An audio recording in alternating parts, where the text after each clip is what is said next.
In today's video, we will talk about how to defeat the top picks, or at the very least, make them less effective in order for you to increase the odds of winning your games against them in the event that they are not banned. We will discuss good hero picks against them, items, and if applicable, battle spells. These heroes currently have the highest pick rates in the game, which means the odds of you going against them is fairly higher compared with other heroes.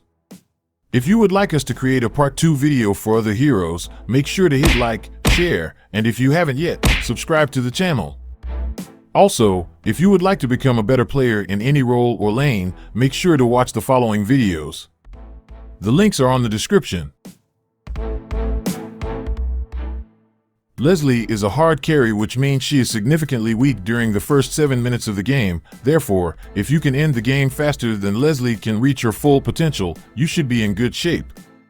This is where high burst and fast moving heroes come in handy. Heroes with a good balance between damage and defense are also fairly good against her, since such heroes can, in most cases, survive long enough to reach her, then take her down with a few hits. Also, try to pick heroes with skills that do not require a target to lock on, such as area of effect or ground targeted skills, in order to render her cloaking ability less effective. One of the best picks against Leslie is Lolita because of her second skill that can be very useful in preventing Leslie's critical true damage from landing. Twilight Armor can be a good item against Leslie since it can reduce all forms of damage, including her critical true damage. With Twilight Armor, you can hopefully survive long enough to get close to her and deal significant damage. Though Blade Armor's bonus physical defense is useless against Leslie, the critical damage reduction can be useful in extending your survival. Also, the damage it will reflect back on Leslie helps in taking her down faster.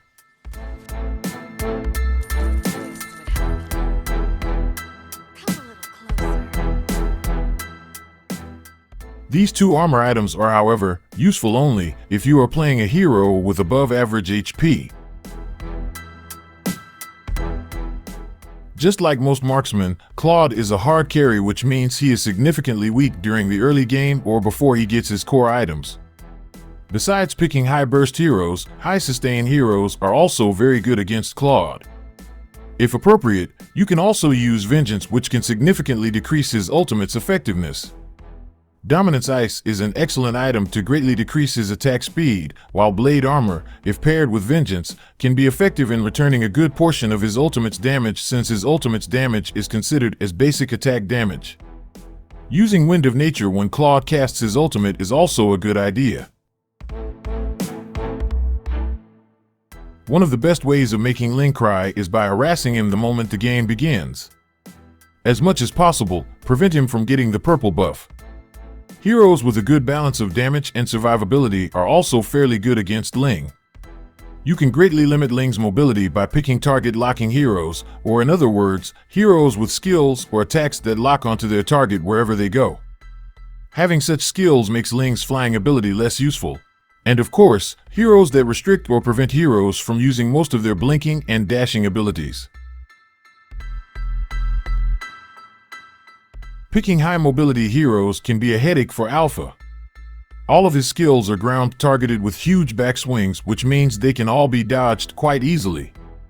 Alpha also thrives in extended clashes because of his HP sustain, which means buying items with life drain can greatly reduce his survivability. Franco's hook, when paired with his ultimate, is what makes him so good, especially since suppression, the control effect his ultimate inflicts on its target, cannot be cleansed in any way. However, his ultimate has a very short range, which means if you can prevent his hook from latching onto you, you should be okay. Heroes with cleansing abilities, or even heroes with very good dash skills, can be good picks against him. Now, of course, your success in avoiding Franco's hook will heavily rely on both you and the Franco player, so make sure to stay alert and be wary of bushes that Franco can use to ambush his prey. No matter how fast your hero is, it will be useless if you have slow reflexes. When going against Franco, it all boils down on how good or bad your reflexes are. Heroes that summon units can make it challenging for Franco to use his hook as well, since you can use your summoned units to block his hook shot. I am not sure if there is a bug, since Helkert's passive is pretty inconsistent. But under normal conditions, Helcurt's passive skill allows him to silence an enemy hero for 1.5 seconds after they have inflicted a control effect on him. This makes it possible for Helcurt to cancel Franco's ultimate or prevent him from completing his combo. Franco's ultimate can also be cancelled if he is knocked airborne or is pulled or pushed back, so it can be a good idea to pick heroes with such abilities.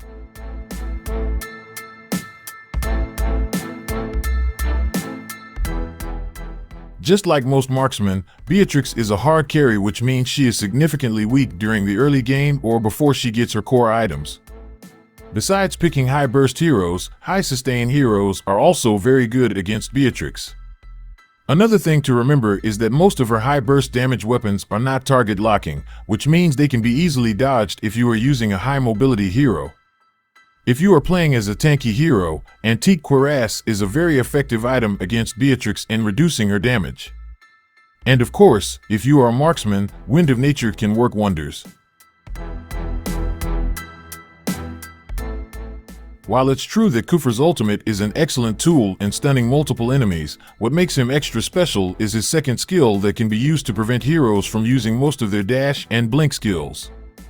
His second skill, however, can be easily cancelled if KHUFRA is either frozen, knocked airborne, or transformed. These heroes, if used properly, can easily stop KHUFRA's second skill and/or ultimate, thus allowing the rest of the team to reposition themselves or grab the opportunity to win the team fight. Be wary though, his second skill only has a 10-second cooldown, which means, depending on KHUFRA's build, you only have between 6 to 10 seconds to maximize your dash skills and obliterate his teammates, which makes it an even better idea to prioritize key targets such as marksmen, assassins, and mages.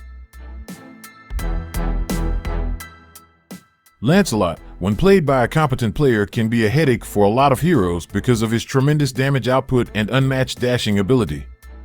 The good news is, he is fairly squishy and can be taken down quite quickly, that is, if you can catch him. Picking beefy heroes against Lancelot can be a good idea since most of them can survive his skill combos, thus preventing Lancelot from snowballing to victory. It is also a very good idea to choose heroes with target locking abilities and attacks. And of course, heroes that restrict or prevent heroes from using most of their blinking and dashing abilities. I would not recommend picking heroes such as Kimmy or any hero that relies heavily on ground-targeted and directional skills, since Lancelot can easily draw circles around you and dodge your attacks with ease if you select such heroes. CHANG'E has a very powerful ultimate capable of obliterating any hero in its path. The good news is, once her ultimate is casted, its direction cannot be changed anymore, which means picking heroes who can easily get out of its path is a good idea. Heroes with a good balance of damage output and survivability are also very useful against her, especially when equipped with Athena's shield and radiant armor. NOVARIA has a very powerful second skill and an ultimate that is capable of slowing and revealing multiple enemies within a large area. Since she heavily relies on ground-targeted abilities, picking heroes with above-average mobility, especially those with blink or dash skills, is a good idea since they have a higher chance of dodging her second skill, and also the fact that heroes with dash and blink skills can render slow effects less effective because of their escape mechanisms. In our opinion, Helcurt and Natalia are particularly good in turning her into minced meat because of their fast mobility, burst damage, and of course, silencing capabilities. That concludes our Mobile Legends content for today. If you guys want part 2 of this video, make sure to hit like, share, and if you haven't yet, subscribe to the channel. Stay safe everyone. Peace.